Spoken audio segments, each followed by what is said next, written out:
Assalamualaikum dan selamat kembali ke Elektronika. Hari ini kita ada sesuatu yang agak istimewa, iaitu satu perbandingan.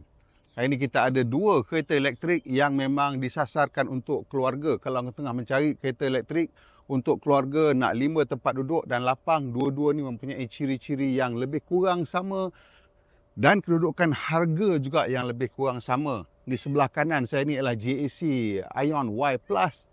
Dan sebelah kiri kita sekarang EV paling popular di Malaysia iaitu Proton Emas 7.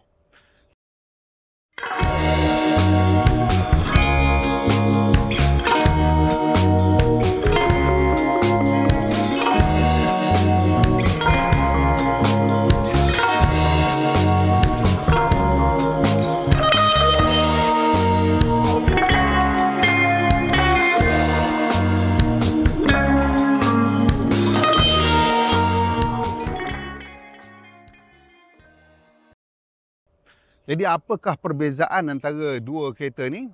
Kalau korang nak tahu, kereta ni saya rasa kalau dari segi umur mungkin setengah generasi lah berbeza perbezaannya. Yang ni keluar awal sikit dan ini agak baru lagi masih keluar. Dan JAC ialah satu jenama yang agak besar juga sebenarnya di China.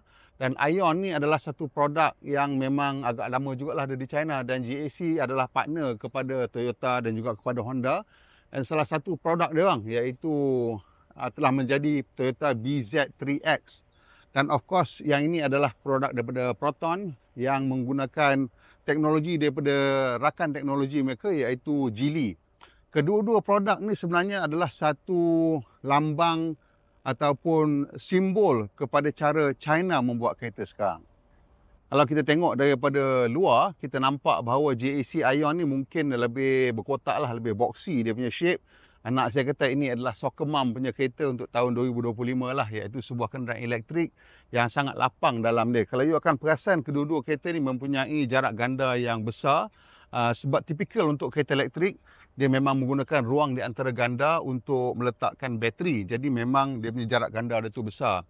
Daripada depan juga kita nampak ada ciri yang sama, iaitu kedua-duanya tak ada grill sebab kereta elektrik tidak memerlukan grill, ada under breather sahaja. Di mana JAC tadi rupa lebih macam MPV/crossover, yang ini memang lebih nampak macam sebuah SUV lah, dia lebih sporty, lebih sloping dia punya dalam dan luar dia. Dan kedua-dua ni memang mempunyai reka bentuk yang terkini. Depan macam biasa tak ada grill, lampu LED semua LED dan permukaan-permukaan adalah kemas. Dan kedua-duanya menggunakan hidden door handles. Kat belakang kita akan nampak dua-dua kereta ada integrated spoiler dan bodi luar dia memang permukaan dia licin, tak banyak berlekuk-lekuk. Ini adalah untuk aerodinamik lah, dua-dua you nampak adalah sama. Yang sana tu mungkin ada lebih sikit dia punya detailing dia, ketak-ketak sikit, yang itu mungkin ada kesan sikit kepada aerodinamik, saya pun tak pasti. But in general, they are both very aerodynamic looking dan dua-dua ada integrated spoiler yang memang mempunyai tujuan untuk meningkatkan kecekapan tenaga. Perbezaan yang besar lah antara dua kereta ni saya kira ialah dari segi dia punya ride quality.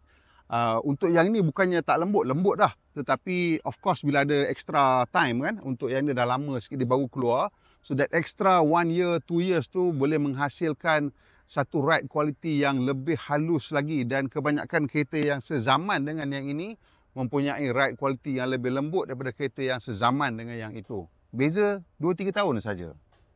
Dari segi perisian pun saya nampak ada perbezaan juga. Kedua-dua kereta ni datang dengan ADAS yang lengkap.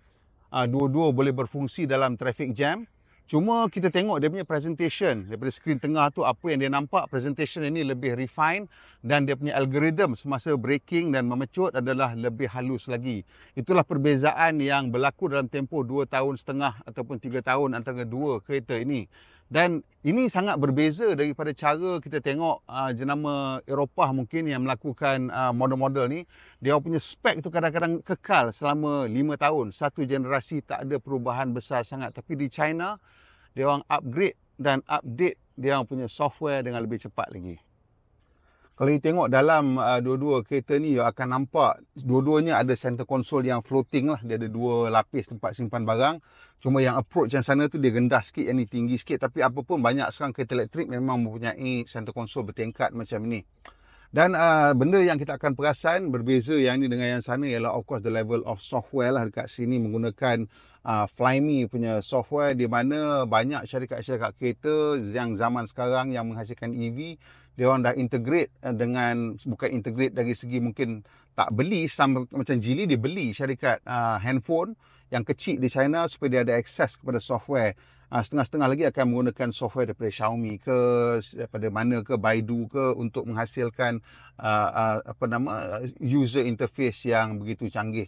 Untuk kereta ni dua-dua mempunyai panoramic sunroof, tapi version yang kita dapat ni tak ada panoramic sunroof. And some of the newer cars daripada China ada integrated speaker dekat dalam headrest untuk membantu navigation. Dua-dua kereta ni at this price point dia tak ada head-up display, and that's a bit of a shame lah, because head-up display sangat-sangat berguna. It's just one of those nice things that you want to have. Kalau kita tengok di pasaran, Proton Emas 7 ni adalah EV yang paling popular sekarang. Dia orang boleh jual dalam 500 lebih sebulan.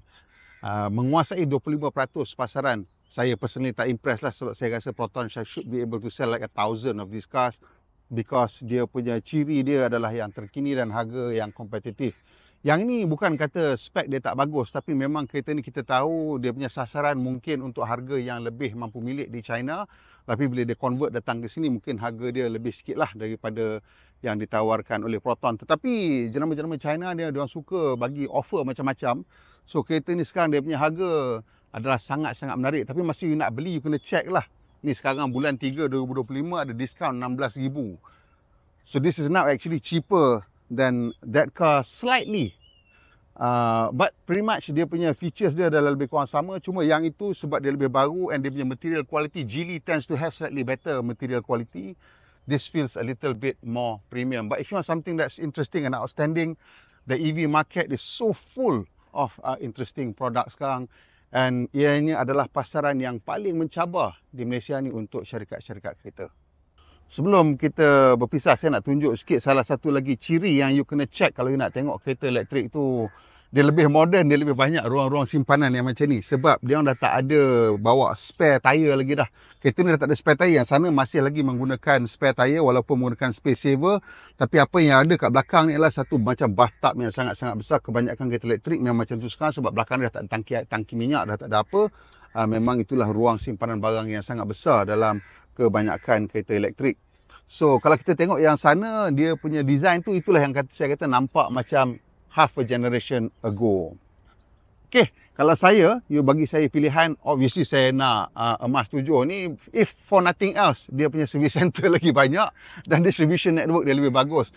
Dalam zaman di mana teknologi masih baru, saya rasa ramai orang yang rasa tertekan dengan ketidakyakinan dengan teknologi. Dia nak beli tapi dia takut.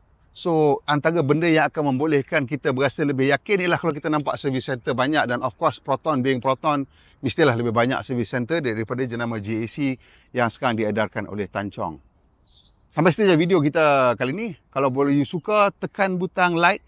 Kalau bermanfaat, kongsikan dengan kawan-kawan, dan saya paling minta sekali komen banyak-banyak antara dua ni yang mana menjadi pilihan korang.